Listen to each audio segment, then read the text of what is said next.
Revelation here. I'm really excited because we're going to be talking about the difference between a religious awakening versus a true awakening. Now, when I use the term religious, I'm using it in the context not of somebody's spiritual beliefs, but in the context of extremism, of legalism, of performance based or condemnation based belief systems. Okay, so I don't want anybody to get offended if I use the term religious and they think it's spiritual because I'm not using it in that context. Good morning, Tina. Good morning, whole Brian. Thank you. Thank you for reminding me that I'm not half a person. Amen. You guys are amazing. I didn't want to really get out of bed this morning. I was enjoying my rest and just contemplating everything that's going on right now and all the little pieces of the puzzles that are starting to come together and all the different tools and all the different seasons that seem to be coming together as one right now. There is so much going on. I don't know if you guys realize this or discerned it or not in your own experience, but since March, the beginning of March, there has been a major shift in a lot of people. Just a new awakening, a new awareness. It's almost like we've been waking up and continually waking up. So, when we think about the term awakening, it's not really a one-time thing, like you have a date when you were awakened and that was it.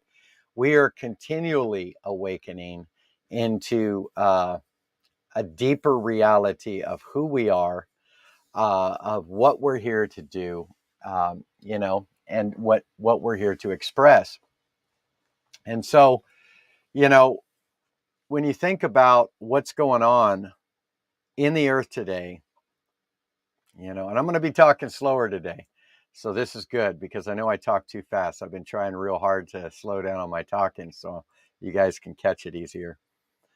But what we're seeing is a demolishing of old structures, and we're seeing an unveiling of the structure that had always been there, and the eternal structures, which really have no structure because they're not finite.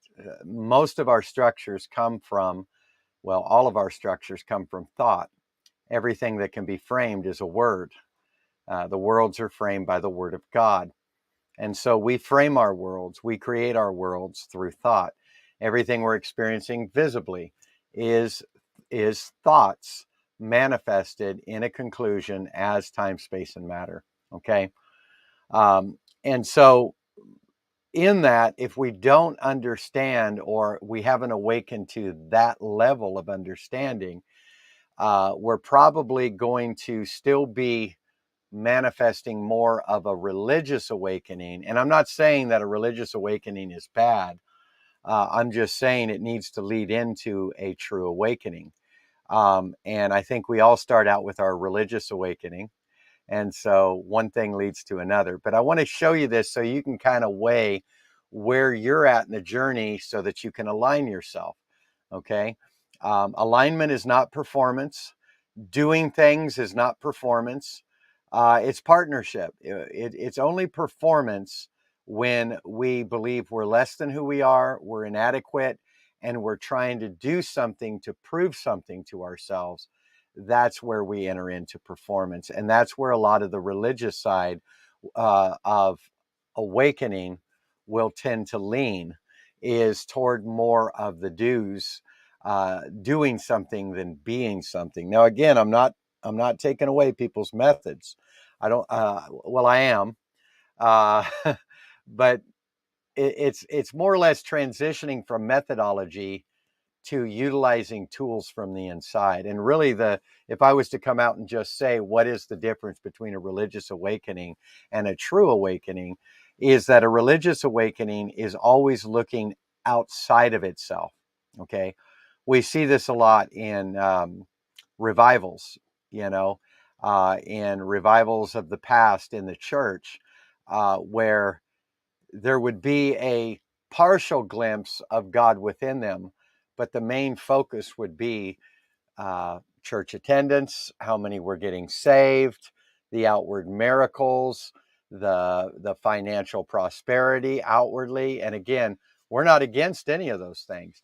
But when our perspective is to look outwardly to confirm that we're okay, and that is our proof that we're okay, that we're on track, that we're spiritual, that we're enlightened and awakened, that is not true. In fact, what I find is that the methodology of spiritual progress or spiritual enlightenment is where you get the internal revelation and everything outside of you looks the opposite. Okay. And that, what do? We struggle. Now, why do we struggle when the outward is not matching up with the inward of what we're believing? I mean, if we're believing, man, we're one, we're in complete peace, we are complete, we are perfect, nothing is lacking, we're indestructible, we're, eternal, all of these things. But then our timeline looks like infirmity, division, um, uh, you know, uh, those types of things, relational strife, uh, nobody listening to us. You can, whatever you can name as all those contradictions that are there, telling you the opposite of everything that uh, you just received as reality on the inside. What do we normally do? We strive. Okay. We strive, we fight, we look for methods to get out of our situation because we think there's a situation outside of us. Okay. And that situation outside of us is actually there doing two things. First and foremost, it's adjusting and testing uh, what you've believed you've awakened to on the inside to remove the intentions behind the pursuit that are based in um, still trying to perform or still trying to obtain. So a lot of times it comes down to intention. So if consciously I am, you know, pursuing an awakening, because that's what I want. And I want to wake up to who I am. Okay. And maybe I've heard people teach on it. You know, Brian said we need to wake up to who you are. Okay. And you're like, that's it. That's the truth. And now you try to wake up through external methods to get there.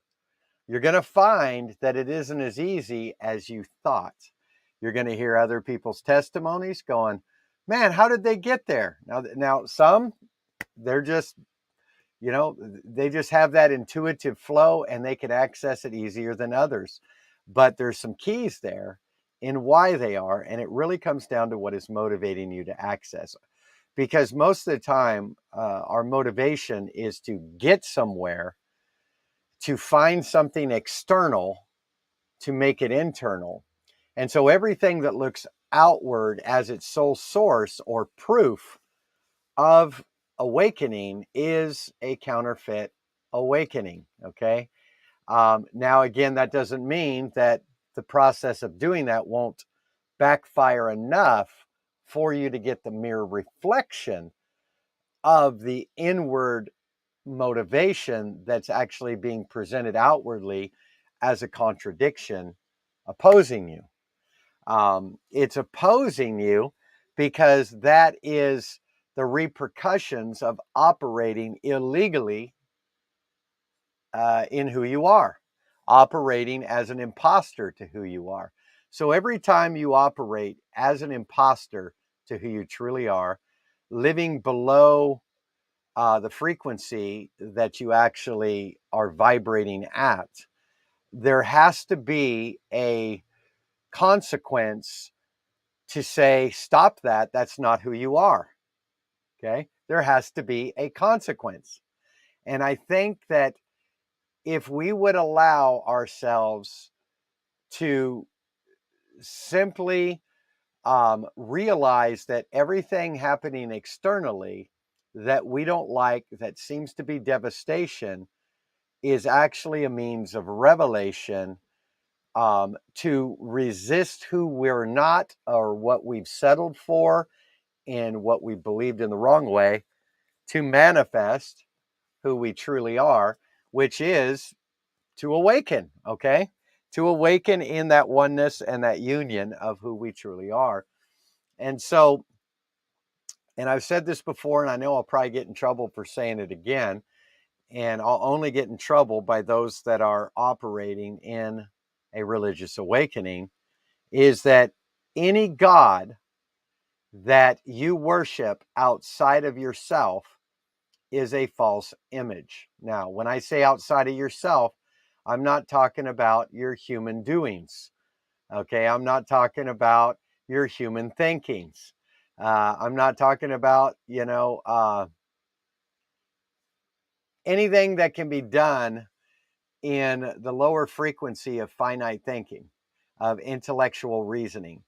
Okay. I'm talking about who you are as your very essence. Anything outside of the essence of the invisible divinity, vibrating frequency of light and love that you are. Anything outside of that that you are aware of as your sole source of empowerment, reality, motion, destiny, is an idol. It's all an idol. We see this in the Bible, in the Old Testament, where they made a golden calf and they called it Yahweh. Okay. And they called it Yahweh and they worshiped it. Now, some would say, well, they were looking for Yahweh God, but because had been so influenced by Egypt and the physical idols, they just made an idol and wanted it to be God. But that's actually not it. Yahweh was the God they worshiped in the Old Testament. And that's why Yahweh is always wanting to kill people, always demanding payment for favor. It's the reward system. Okay. You work hard, you get blessed. You do wrong, you get cursed. And so this is the God of the Old Testament. It's not the same as the God of the New Testament, where we find Jesus bringing the revelation when the people are asking, where is the kingdom? When is it coming? And they said, and he said, some will say, here it is, and some will say, there it is, but the kingdom of God is within you. And then he backs it up by saying, if you've seen me, you've seen the Father. Me and my Father are one and the same. And so, of course, they wanted to kill him because Israel was so trained. They were professional idolaters. I mean, come on now. What's the one thing that they did most of their journey? Worshipped other gods. They always got in trouble for worshiping other gods. And so idolatry has been reduced to only a physical image that you bow down to outside of yourself. But that imagery actually comes from your mind. So it's the way in which you have perceived life that is going to direct that imagery either inwardly, okay, into true identity, into the higher self, into who you truly are as the essence of divinity, or it's going to focus you outwardly on trying to, again, find God. Now, when you're focused outwardly on finding God, or God is outside of yourself, you will now score your life. In fact, that's where scoring comes in, is through the outward focus. You will now score your outward life as the proof of whether or not God loves you or he's disappointed with you, whether he's having a good day or a bad day, whether he's going to hear your prayer or not hear your prayer. And so we end up getting stuck. This is why Adam and Eve, which is a really amazing allegorical story of the mind, reveals that once they ate of the tree of knowledge, they became aware that they were naked. They became aware of the visible as their source, as their proof of growth, as their proof of whether or not they were good enough. Okay. And so, of course, they were ashamed the moment they saw it and they were afraid. And that's what it produces. So, whenever you focus outwardly as the proof of your identity, or to measure whether or not you've measured up, or whether or not you've crossed all your T's and dotted all your I's, it will always produce shame and fear, and you will want to hide. And this is why we wear masks. This is why we wear facades. So a facade is, let me define a facade. A facade is where you act one way in private, but you act a different way in public. Okay, that's a good example of a facade. Okay, now this is a little bit different than being all things to all people. Okay, and there's a healthy side, and then there's an unhealthy side. The unhealthy side is where I put on a mask in front of certain people because I want them to think highly of me, where I think lowly of me, where I think I am less than who I truly am in the true image of who I am. And so what happens is I want to impress because I don't really believe in myself. I don't believe I'm good enough. Maybe I'm walking around with guilt because I've again been judging outwardly, measuring whether or not I am up to par with being spiritual, whether or not, because I'm single and not married, something's wrong with me. People must not want me. And now I look around and I see happy couples and I go, oh, yeah, I need to grab hold of my spiritual tools so I can get that. Okay. Well, you've just entangled yourself with idolatry. Okay. And you are now putting on masks to convince yourself, because once we have kind of solidified that God is outward, and we're convinced that God is outward in the proof of outward blessings and outward things lining up, as that being the proof that we are approved, that we're right with God, these types of things, we're going to set ourselves up, and we're going to now have to constantly measure up, and we're going to get stuck. And this is where we create facades, because a facade or a mask doesn't come in the beginning of this. It comes in to maintain our belief in this, and to try to measure up, because the more we focus outwardly, the more we experience bondage, or a clogged belief system that does not allow the image of who we are to be presented to us in that union, in that interaction, in that communion. Okay. You are to commune with your own heart on your bed. That's what David said in the Psalms. You are to commune. That's your deepest communion, is to know yourself. It is to be aware of the wild, crazy, and blissful being that you are, not something you're trying to attain. When you focus inwardly, you are the very thing you were trying to attain when you focused outwardly. When you focus outwardly as your, again, soul source, you will do what? You will measure whether or not you have measured up to what you are trying to attain outwardly. Again, and nothing wrong with following the examples of others that are provoking us, into more godliness, which is simply being God. Okay. The way in which we present ourselves to one another, the masks we put on, the need for favor and affirmation, all of this stems from the outward. This is where we got our trauma. This is where we got our triggers. As children, used our environment as the proof of who we are. And we adopted that environment. Your brain as a child, the first 7 years operates on what's called theta brainwaves, which is a lower frequency brainwave that is the same brainwave that operates if someone is hypnotized. Okay. And so we become hypnotized, and therefore we become also desensitized. All right. And in that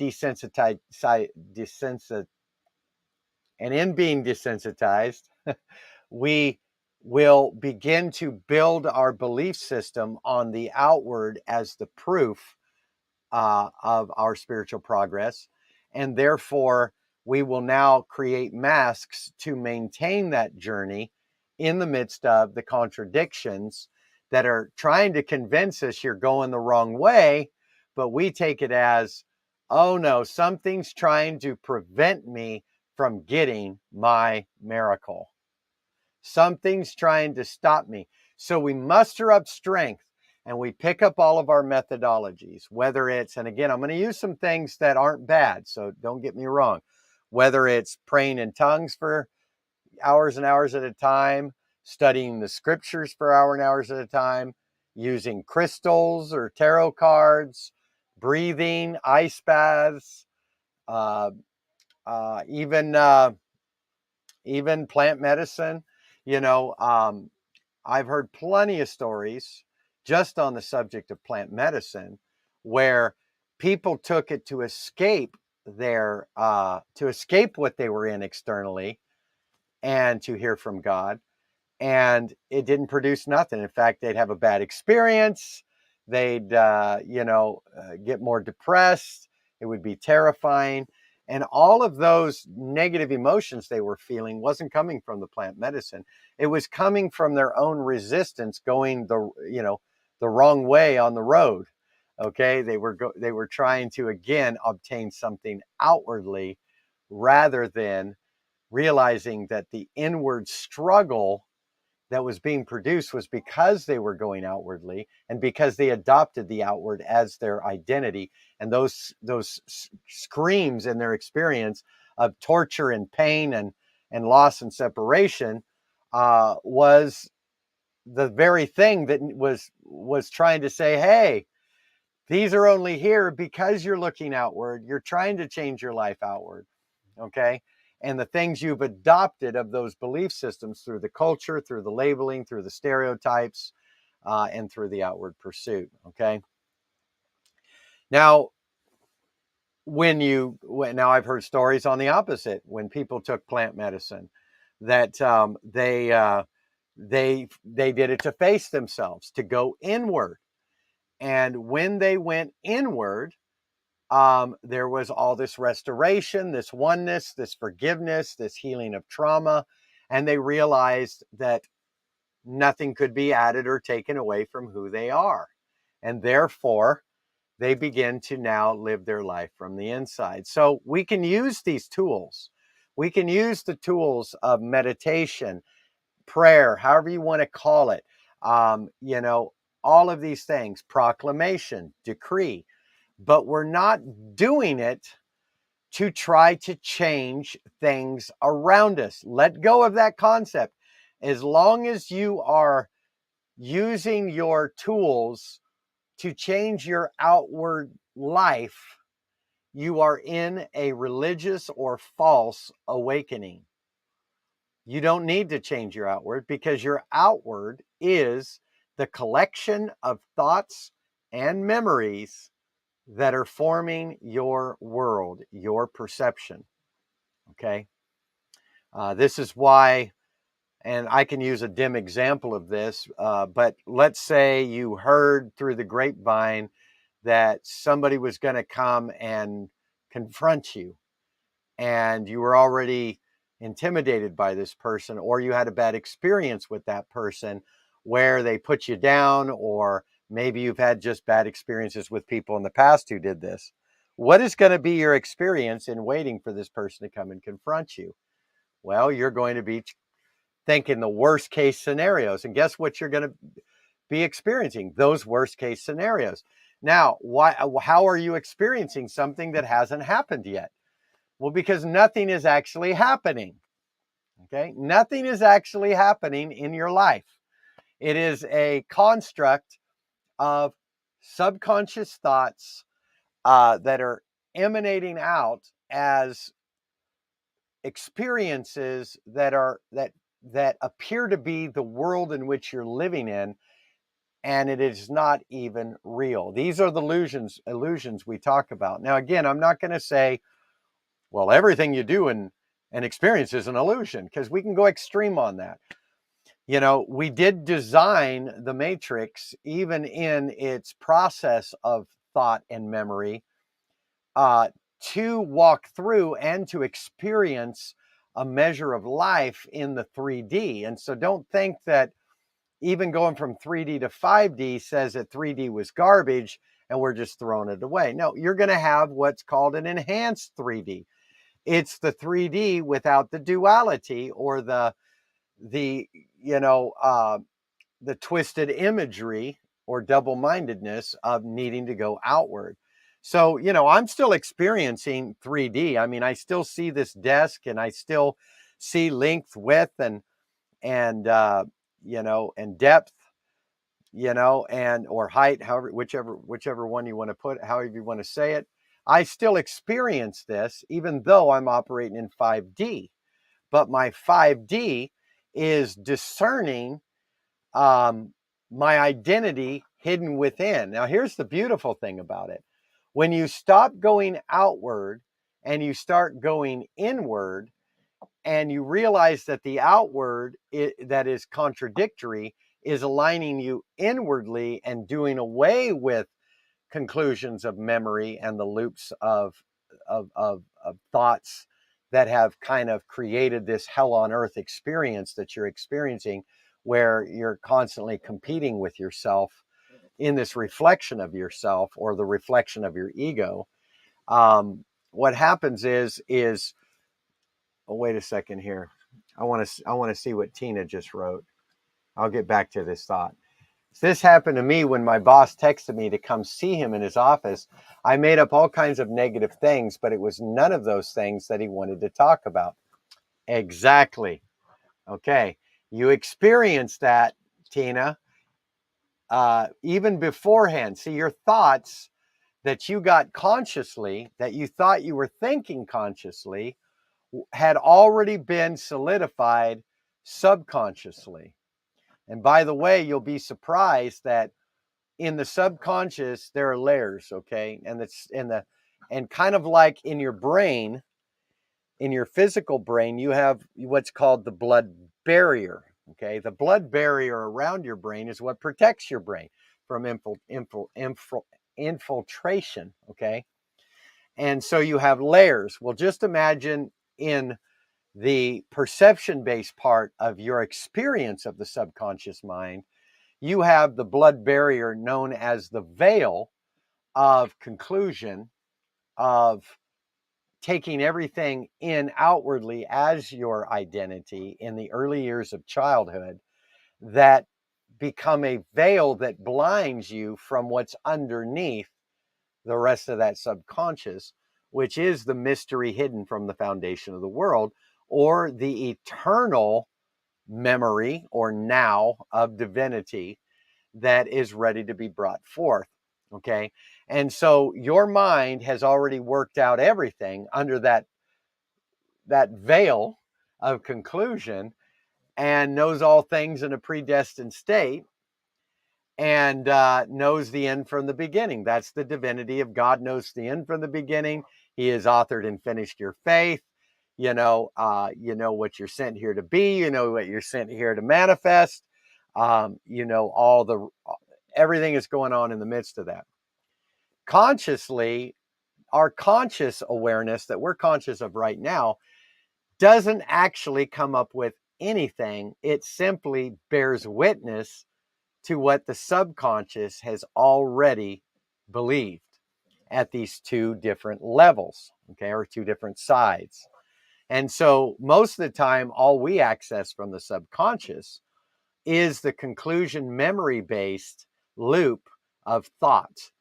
Okay. But underneath thought, underneath that blood barrier is knowing.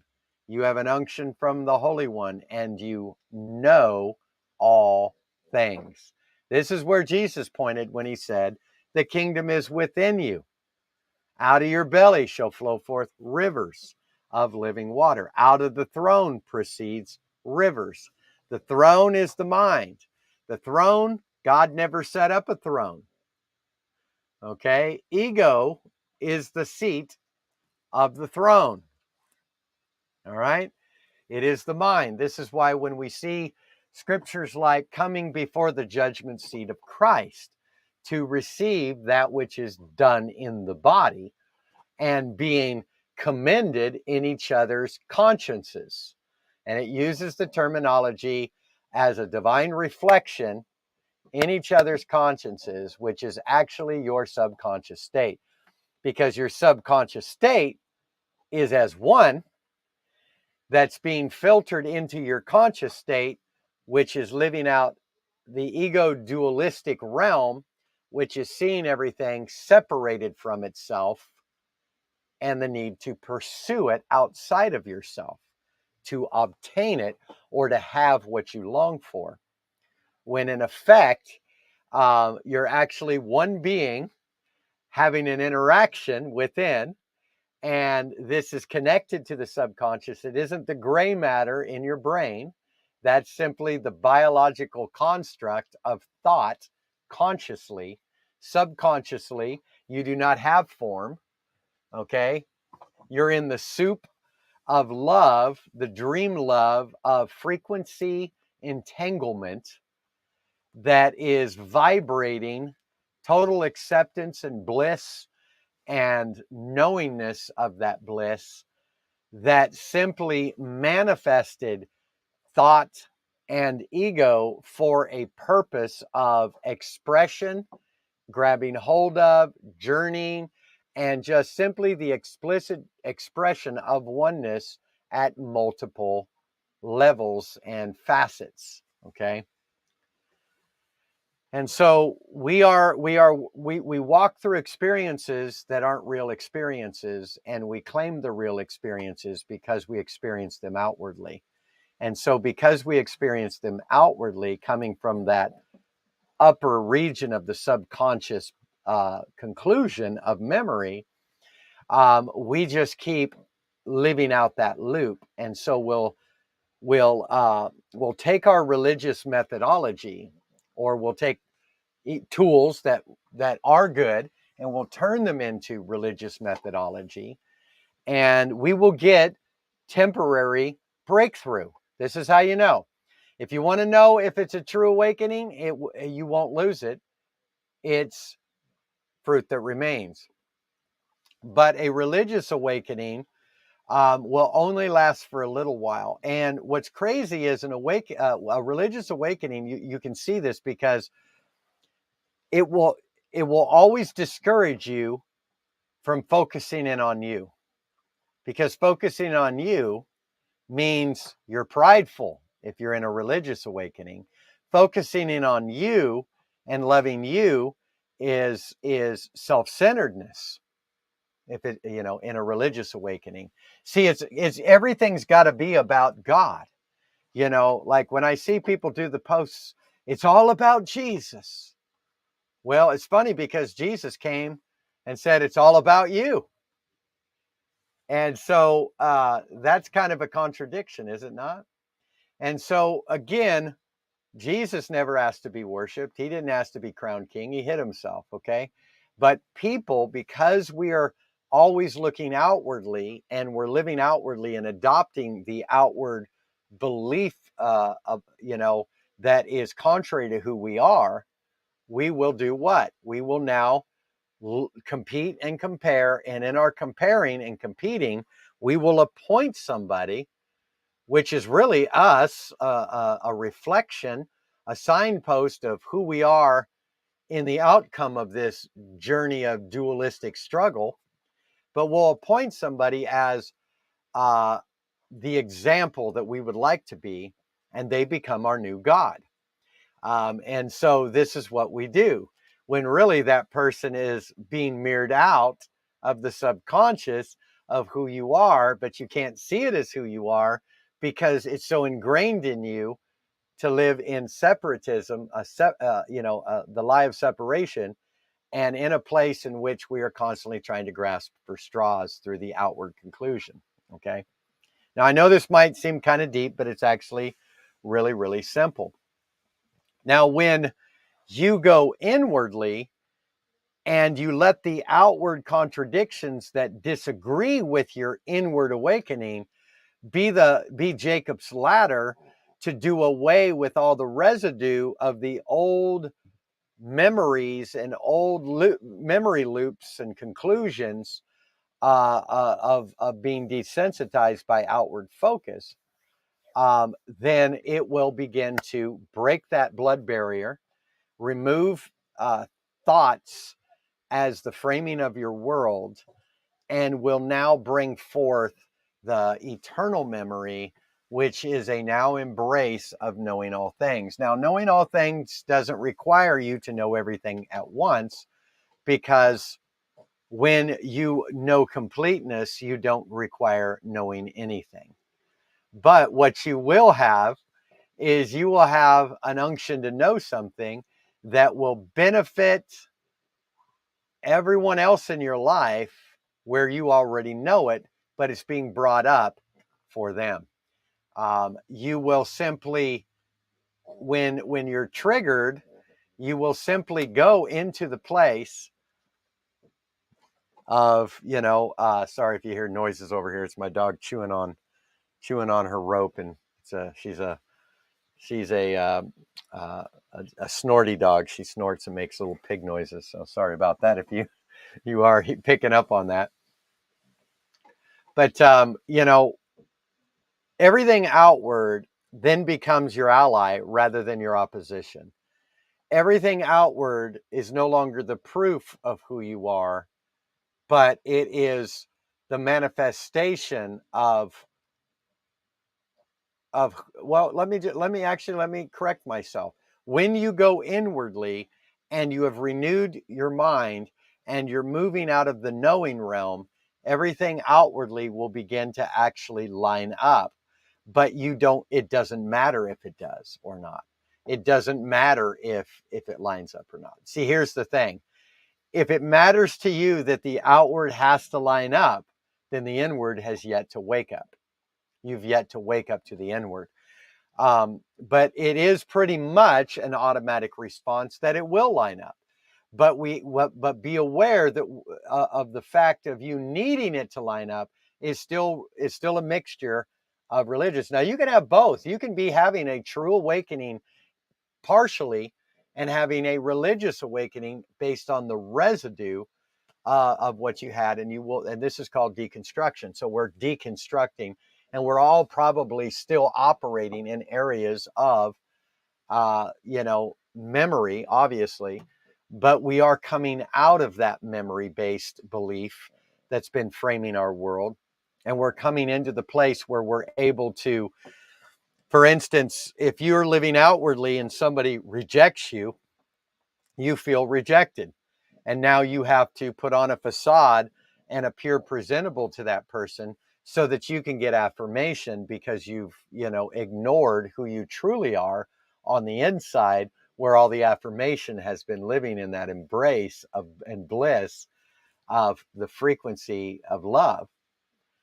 But let's say you get renewed and you wake up to using the outward in the negative sense to benefit the inward and break it open even more, then the next thing that will happen is the outward will begin to reflect the inward, and you'll still get, now here's what's crazy, somebody will come to reject you, but it won't be no longer the reflection of the outward trying to heal the inward. It will be the inward reaching out to reconcile with those that are outwardly living or outwardly focused. So then we begin to wake up the other parts of the mind. Do you know that every time you participate from the inside that affects somebody that appears to be on the outside, and they get a revelation through your awakening, and they wake up, that is actually one mind waking up. So if you could see it as the Christ mind collectively is right now about a third awake. In other words, it's waking up. A third is awake. Now, in that wakefulness, and hopefully we'll do another video on this, of stages of wakefulness that will help you kind of gauge where you're at in this process so that you can, make it easier on yourself, because it's good to know where we're at. I mean, we are complete. We don't lack anything. So if we want to ignore some of the, well, I don't want to know signs of where I'm at because I'm complete. I don't need nothing. Well, that right there is a religious awakening, because what are you avoiding? Anything you have to claim, you don't yet believe. But being open to just simply absorb the interaction without without discrimination, I think is key in knowing whether or not you're in a true awakening. In other words, there is no threats. So I can now glean here, I can glean there, I can receive this, I can receive that. And I'm gleaning because I know who I am. I'm not gleaning to know who I am.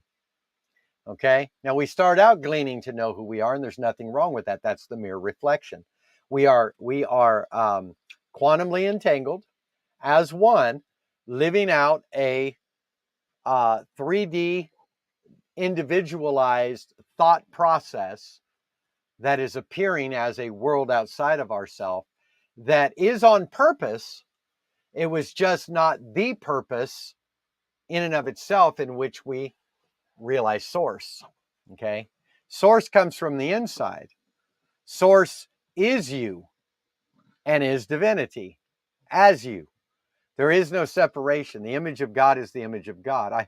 I was reading somebody's post and commented to help this lady that was going through some brokenness the other day, and she just couldn't see it. And she called me, oh, here comes the therapist, she says. And, and she goes, man's love is not God's love. Only God is love, and man's not love. And I'm like, okay, but God is love, and therefore love manifested all things. So can love manifest anything outside of itself as love? No, it cannot. And so unless God isn't love, and we are the image of God, and that image of God is the image within God of his own mind in the form of this. Okay? So you are the thought of God, which is different than the finite thought. The infinite thought is the image of God.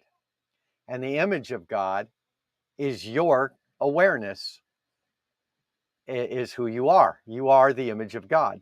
Okay? And you are in the mind of God as that image, living out this experience as though God is dreaming about himself in a finite experience. And the more we can grasp that, the less we will need affirmation outwardly, and we will stop striving, and we will begin to enter inwardly and use the external to fuel the inward realization of that oneness, of that perfection. So a religious awakening will use every tool to look outward to see progress. A true spiritual awakening will use tools to manifest inward the truth of who you are. Okay, so there won't be a comparison when you go inward. You only compare and compete when you're stuck in the world, the ways of the world. Remember, it says, "Love not the world, nor the things in it." He that has the love of the world, the love of the Father is not in him. That's not talking about despising your life. That, we are to love our world, but what did you create your world out of? Is it the illusion of thought and memory that's based in the outward being the proof of who you are? Or is it the inward essence of who you truly are as your world in the divine imagery of God? Okay. As God and is God and with God and through God and all of that. Okay. Now, our humanity is going to experience the higher self as separate from us in certain times and seasons. Now, let me just say this, because there's a fine line here that I think is important to note. Even though you will enter complete oneness, you will still at times experience divinity as the Father and you as the son or daughter. That has nothing to do with seeing God outside of yourself or separate from you. Okay. But it is a give and take within the oneness that you are. It is Jesus himself said, Father, give me the glory I had with you before the world was. Now, what he was saying was, let me awaken to the next level, the next stage, the next place, because he had been going inward for quite a while. Most of his life he had been going inward. Okay. The kingdom was within. He was already going inward. So if he's inward, why is he asking the Father to give him the glory that they had together before the world was?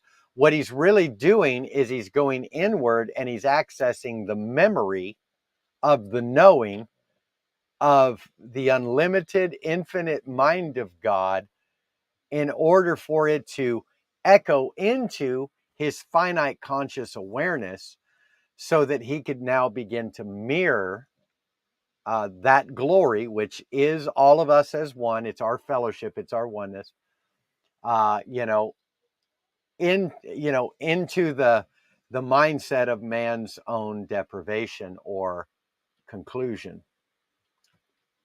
So in the Garden of Eden, they were what? Driven out of the garden.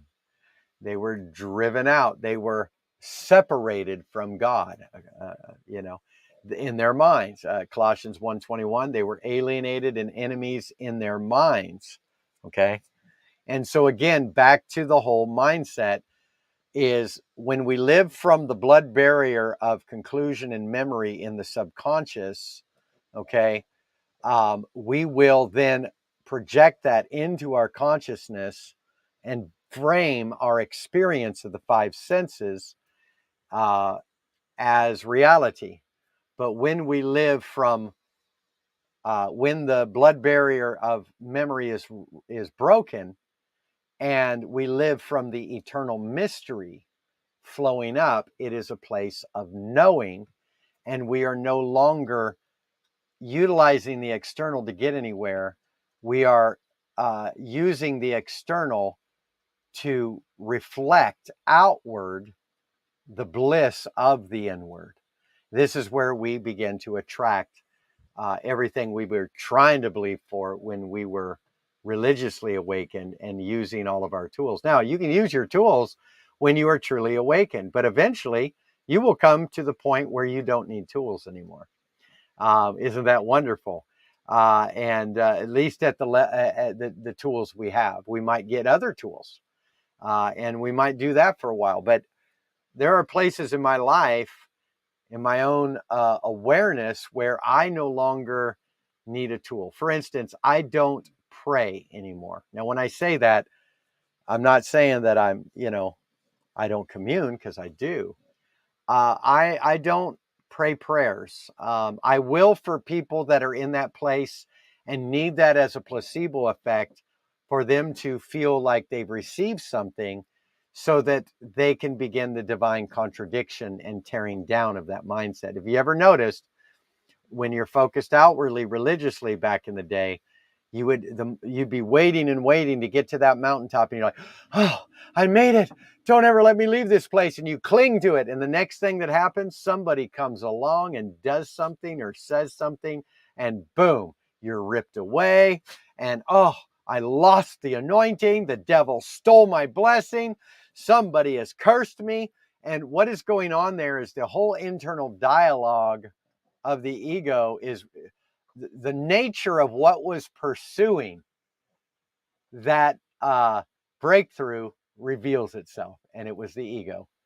It was out of this wrong image, out of this idolatrous perspective, you're going to build your golden calf and call it Yahweh.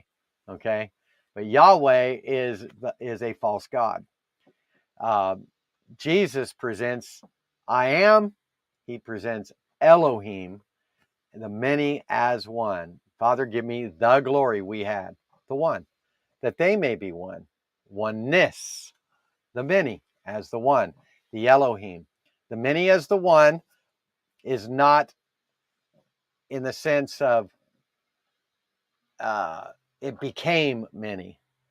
The many as the one has always been many as one, as many frequencies in the one mind of divine reality, okay, of divine fullness, all right?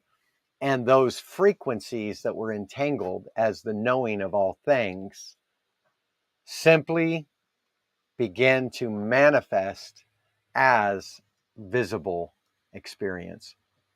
Yes, as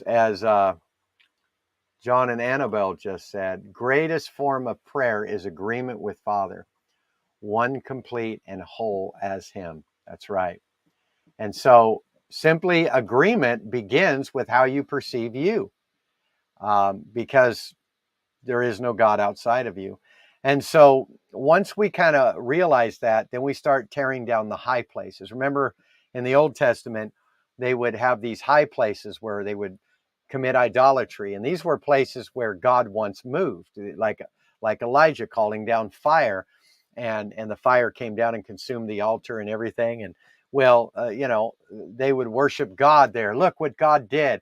It was this external. Now, for them, it was an external place. Okay. But for us, it's the internal mind. Okay. So realize that a few generations after it was about God, it then became a place of idolatry, all these different kinds of gods. And so they would grow these trees called groves, and they would put it around the place where it was sacred, where God moved, the physical place of it being sacred. Well, there is no physical place. What they did was they built a grove around a mindset that was projecting outwardly as thought that was manifesting as time, space, and matter. And so the high places of the mind being torn down is based in your perception of an outside world that is creating conflict. So there actually is, the only conflict you're experiencing outside of yourself is the conflict of the high place in your mind that you thought was God moving in a physical world, which was really a twisted image of God outside of yourself. And when that is done away with, you're able to reconcile who you are. And in your reconciliation of who you are, you tear down the high places and you begin to drag out of your temple and cast into the lake of fire, which is also within you. Okay. To cast into the lake of fire, all that which is mistaken identity. So you're the one casting it into the lake of fire. The casting into the lake of fire, and the lake of fire, by the way, is the all-consuming love of God, is to take all of your broken parts, all of the mistaken identity, all of the facades, and to throw them into the fiery lake of love and let them be consumed so that they can actually become mere reflections of grace to those that are still needing an outward. Why do you think I'm outward right now with you? Why do you think that, well, I'm not really, you're just experiencing me outward, but really I am you in your conscience, in your mind, as well as you in the form of what you have concluded as thought, space, and matter. Okay. So this is something that I think as we begin to grow and, or shall I say, unfold, unveil, which is growing, our language is really changing. I'm not growing. I can't get any bigger than being everywhere. Okay. Because there is no big and there is no small. Micro and macro is a three-dimensional construct. It is not reality. Now, do we do away with it? No, we have fun with it. We play with it. This visible experience isn't about pass or fail. It isn't about getting somewhere. It isn't about fulfilling your destiny like we were taught.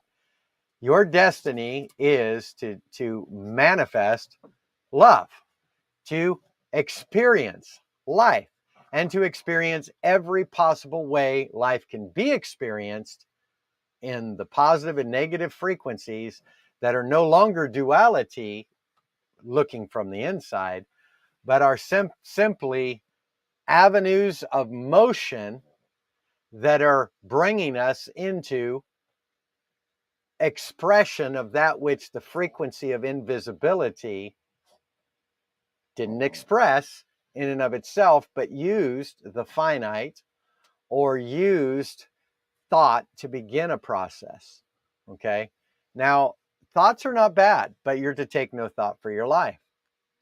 Thoughts are not anything really, but they do become the constructs in which we experience a visible experience. So to have the mind of Christ is to think from a knowing of awareness in which you are the very thing you are aware of in the sense of perfect love. To see everything outwardly that's a contradiction is to allow expression from a renewed mind to interact and to express with that which appears to be opposite, but is actually the same as the light that you are. Light and darkness are the same to him. But light and darkness only become the same to you when you are no longer outwardly focused as the proof of your spirituality, when you're no longer offended by what is going on around you. And so we keep kind of going through the cycles until each part of the mind begins to realize it is complete. Okay. That it's not about getting complete, it's about realizing completeness. And so we realize completeness through the appearance of lack. The very thing that we thought was preventing us from completeness is doing away with the lack that is emanating and creating a formation of a reflected image, which is an illusion, as lack.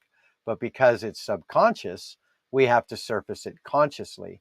So therefore, we use the external as the waters around the face that the spirit is hovering over in Genesis 1. So you have the spirit hovering, the all-knowingness of subconscious thought, okay?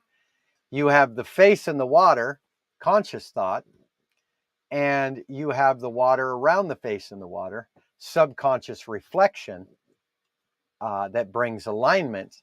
It first reveals conclusion and then manifests the spirit's intention to hover and to reflect itself as a face in the first place. Okay.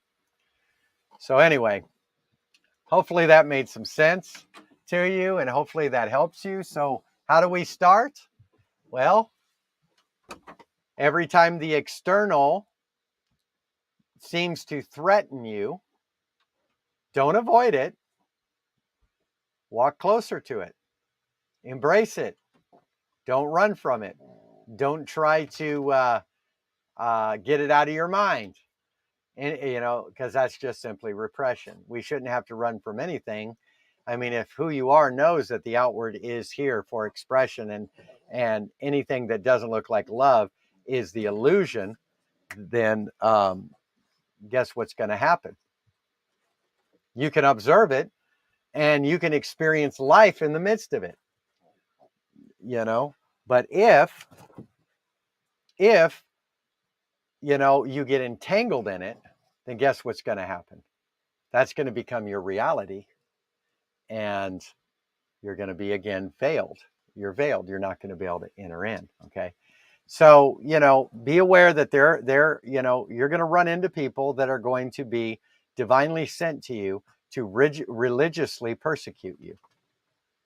But you're not really persecuted, because that's actually a part of you that's still resisting, that's yet to become conscious, but is the subconscious reflective realm. So because we can't consciously access the subconscious at will, and it wasn't designed to do that, our consciousness was designed to become an observer of what is reflecting in the water.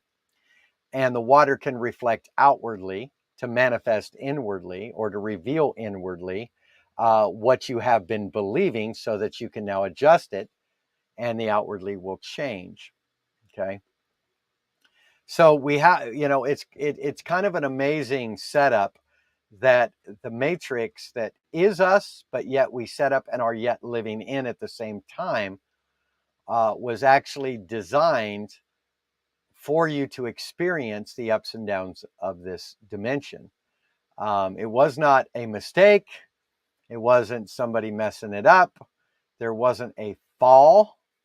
There was a dive. Nobody fell into this. There was no fall in the beginning. There was no fall of Lucifer like we think it. There was a lamb slain from before the foundation of the world, which means to be cast down.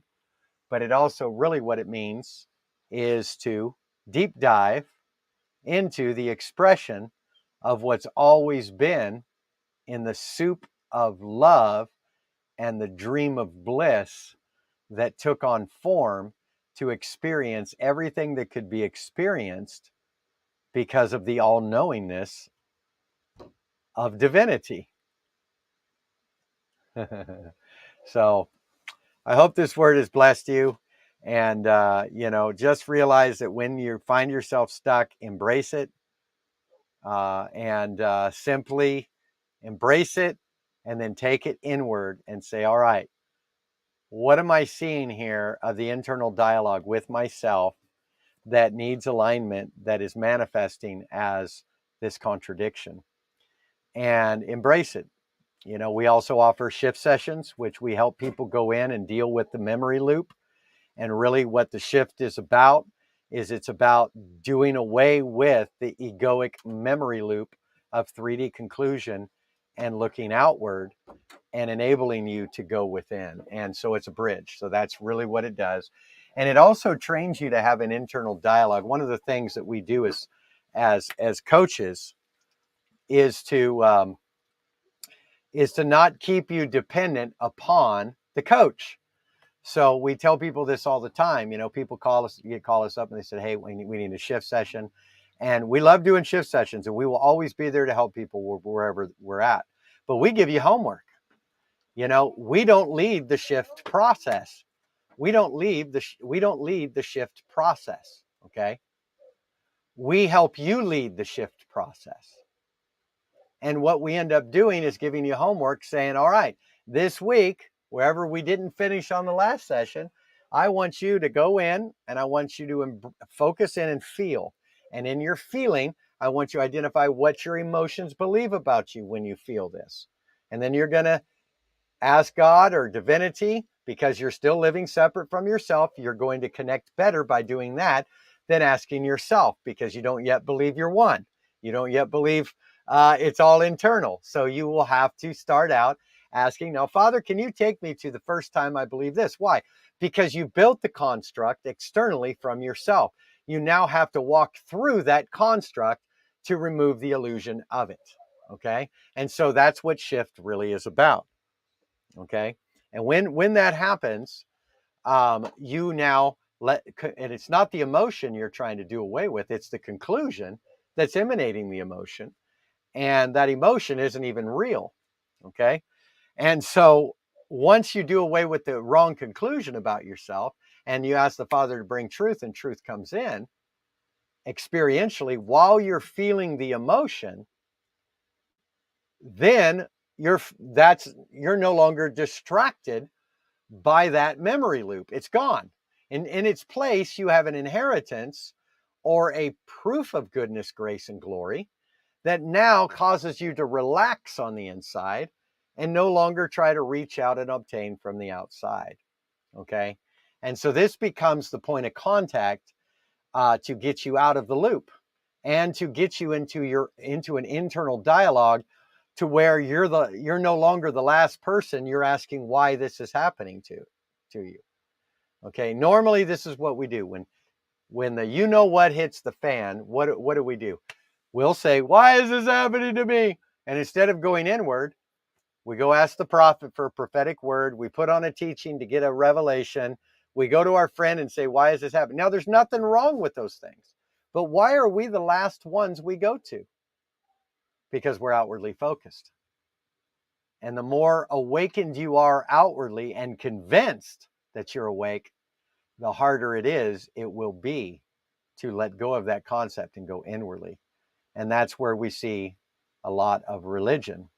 Now, the great thing is when religious persecution hits you and you don't believe you're religious, whatever comes out of you in that moment will reveal if you've been religiously awakened or truly awakened.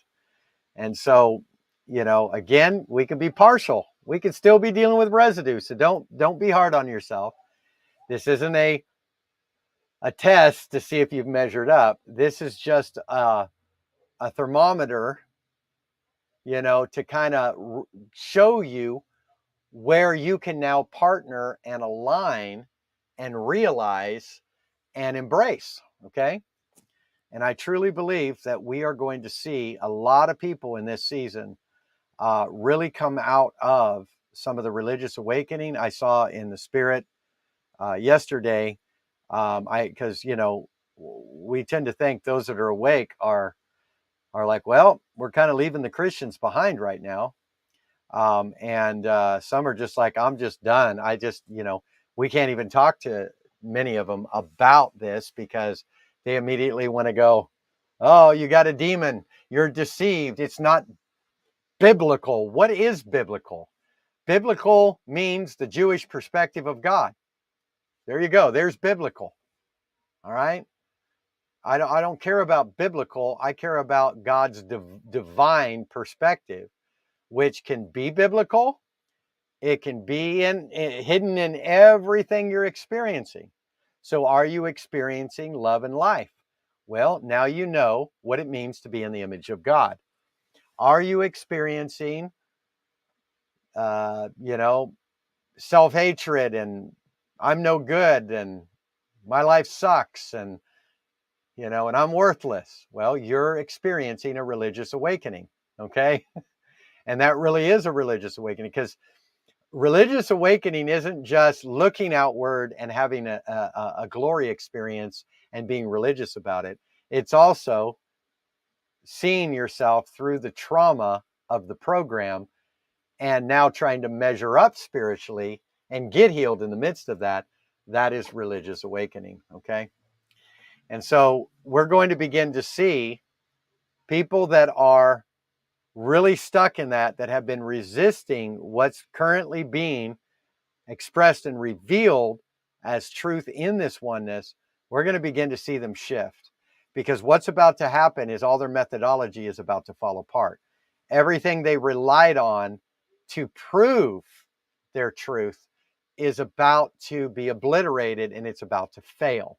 And it has to fail, just like everything we tried eventually failed. We've all been through this, right? It worked and worked, and then it didn't. And we go, wow. Well, I thought I was healed of that. I thought I was free from that. I thought I was done with that season. And people are going to be brought full circle to face themselves. And they're going to face themselves through many different methods, but it's going to be different this time. Okay. It's not going to be a method to do something outwardly or to change the outward. It's going to be a method that's more of a partnership and with a tool to go inwardly. All right. So anyway, I hope this has blessed you. And of course, we didn't have half the people on here today because my wonderful wife isn't on here with me, but she'll be back, and we'll be seeing you guys again this next Thursday. And at I want to say 5 p.m. Eastern Standard Time. Also, if you're going to be in the Chautauqua, Buffalo area, or you'd like to be, we will be getting the information out soon on an upcoming gathering that we're going to be doing, gatherings conference called 5D Revolution. And that's going to be kind of the theme across the United States. That each one obviously will be different, with different revelations and flows and manifestations and different things like that. But we're going to be offering sessions within that as well for those that come, shift sessions, 5D sessions, activation, these types of things. We're going to be having gatherings in community all over the United States. And the first one is going to be in May, the first weekend in May, in the Chautauqua Buffalo area with Jackie Myers. And so you don't want to miss that. We go there every year, and we do something there every year. This year, we're actually going to be there twice. We're going to be there in May, and then we're coming back there. We don't have a date yet in September, but probably early September. We're going to be there for our annual Fam Bam Communion Reunion, where people come from all over the United States as well as out of country. And we have several speakers that come, and we activate. And boy, are those amazing. The one we had over here in South Carolina this last October was off the hook. We had, I think, about 18 or 19 states represented and Canada, and it was just off the hook. Amazing. Instant activation. You're instantly home. You're instantly one. There are no walls. You're sharing your deepest secrets and most embarrassing moments with no regrets, with bliss. Everybody's just experiencing wholeness no matter what goes on. And that is how easy it is. And that's our Fam Bam. So you don't want to miss that as well. But we're going to have a bunch in between traveling around the United States in May, and we are excited. So we plan on being in Minnesota. If you're going to be in the Minnesota area, again, we're still trying to get dates pinned down, but we will get that done. We will be hitting the South as well. We'll be in Mississippi, holding a whole weekend of gatherings. We'll be in Alabama. We will be in Texas, and probably a couple different cities in Texas, and as well as Alabama. And we will be in New Mexico as well. We will be, these are the places we will be. We will be coming to the West Coast. Lisa, I'm glad you brought that up. We have no connection in California. It's funny because California is where I grew up and saw a lot of spiritual movement in my life in the past. But we have not, a lot of people we knew moved. They moved out of California. They're no longer there.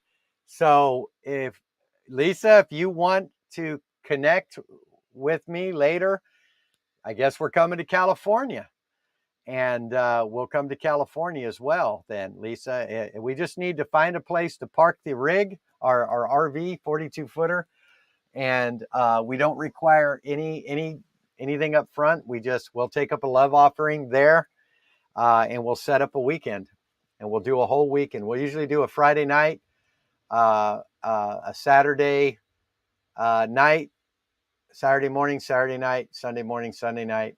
And we will also offer 3D not 3D, shift sessions, usually the day before, and the day after we will offer 5D sessions. Okay. And so this is going to be off the hook. So Lisa, I was thinking about you. And so I'm glad that we're vibrating together in this. And so Washington also, we haven't really, we might visit some friends in Washington, but we haven't really, we've been on both sides of Washington. And it was amazing. The Father opened the door, and we got to just flow in the Spokane area, the Colville area, a couple other areas, and then in the Seattle area and some places over on the other side. And it was amazing. It was a window. It was a window of time. We knew we had to hit it at that moment, because we also knew there was going to be some resistance. because of the mindsets in that region, that we were invited in all over those areas, and there were all these Christian groups, and I just bombed them with this revelation and flow of oneness, the eternal, and so while they were whacked in it, they're like, "Yeah, that's awesome. I receive it," and they're getting touched.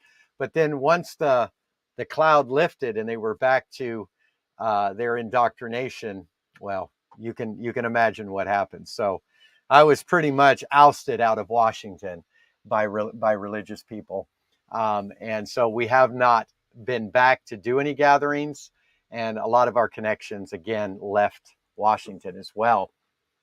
And so we're not sure if we're going to Washington or not, but we are also planning on Canada right up above Montana area, and also visiting South Dakota. Has been on our heart. So we're going to be connecting, I think, with some people in South Dakota as well. So we're going to have all this info on our website, and I will be posting it, and we'll be talking about it in videos as the time draws near. We got a little bit of time, but for now, plan on this. The month of May is going to be, and we're not sure yet on Michigan neither, but I think we're hoping to go to Michigan. Either we're going to drive the truck up there before May and leave the RV here, or we're going to take the RV, in May. But first weekend in May, we will be in New York. We might stop into Michigan in the RV, or we've already done it. We haven't decided yet. But then in May, we will most likely be in Minnesota as well. And we are going to go ahead and do the upper states. We're going to go across the upper first. Then we're going to, part of the upper, then we're going to drop down, and we're going to hit the southern and go across and come back up and around. So we're really excited. We're trying to map this out so that we're not looping too much and wasting gas, since diesel fuel is pretty expensive. And at 9 miles to the gallon, who wants to put all their money into that, right?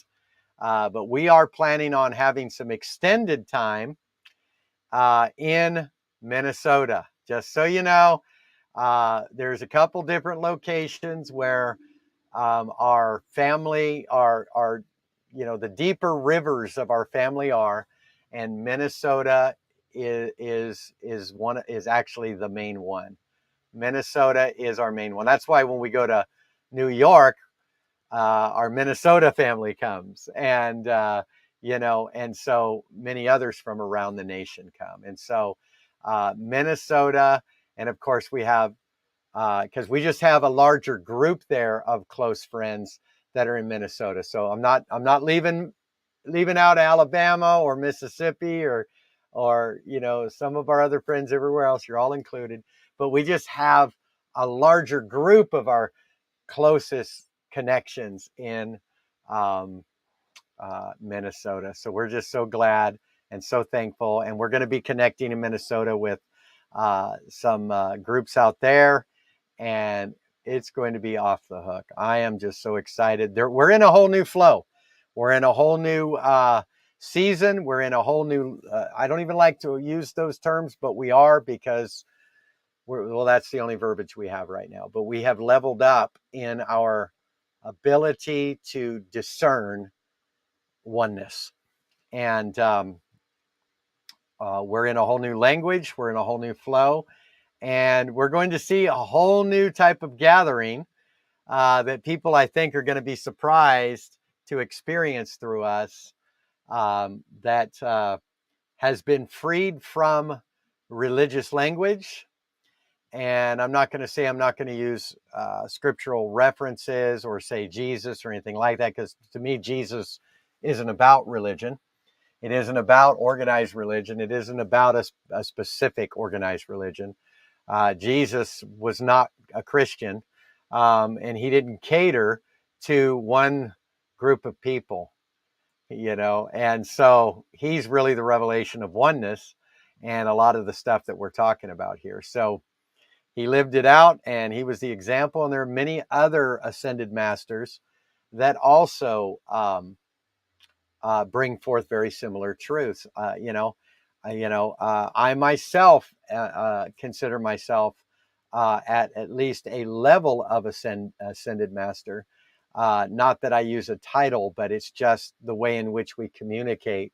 Where are we at in this journey called life that is simply a dream being lived out as a reality? And so, so stay tuned. We're going to have a lot coming up for you this year, and we are really, really excited. So we can't wait to see you guys soon, and we'll be in touch, and we'll be posting these things as we set the timing and get them set in stone. And so if you'd like to help us get on the road, and we really do need your help, please go to the website above and trade with us. Make a donation. Right now we have some things to get this RV ready. Again, it's been sitting for 10 months and the batteries are dead. We're going to have to get new batteries. We're going to have to change the oil. We're going to have to, possibly tune it up. Some things there. So we're going to need about $1,500 just to get started. It's $500 just to change the oil. I can't do it where I'm at with trying to empty out 26 quarts of oil. And so we need all the help we can get, so that we can get on the road and get going. And of course, the cost of gas is, diesel fuel. And so feel free, if you believe what we're carrying is impacting America, is impacting people's lives, is bringing change, then please invest, because this will help us to continue to do what we're doing. And we are so excited. We have been drawing provision without trying, just from the place of gratitude, just realizing gratitude. And realizing that, when you're not just grateful outwardly, you got to realize this. Gratitude is the direct response of being prosperity. So when you know you are prosperity, and prosperity isn't money, when you know you are prosperity, gratitude will emanate and will reveal that prosperity in everything you've been experiencing in your life that is manifesting love. And in that, you actually begin to shift your frequency and change your thought out of the loop of form, which is formed lack, or which appears to have the absence of what you need. And that thought simply dissolves, and in its place comes provision, which is just the framing of another thought from the knowing of being prosperity. And in that prosperity, manifesting the byproduct of gratitude, you are now a magnet for provision. And so we've had provision start to flow in. Of course, it's been flowing in to kind of get out of certain debts that we got into, parked for so long. And so we're trying to get through that so that we have low overhead, so that we can go on the road. And so we just appreciate everybody that has been a support to us and that has traded with us, that has believed in us. And you have been amazing. I am like blown away by the life that we are living. I'm blown away by the support that we have had. I am so grateful. And therefore, I am emanating plenty. I am emanating abundance, and you are that abundance as well, and you are emanating it. So know that we love you, know that you're in our hearts, know that we think about you on a daily basis, and know that we are coming to a city near you, to come after the one, to embrace the many as the one, in the one. And so we don't care how big the gatherings are. If it's just you, we're coming for you, and we're coming to love you, and we're coming to be a blessing to you, and coming to uphold you. And we're coming with no expectations from you. We're just expecting you to meet you and to embrace you. We love you. We bless you, and we'll see you again soon. Bye-bye for now.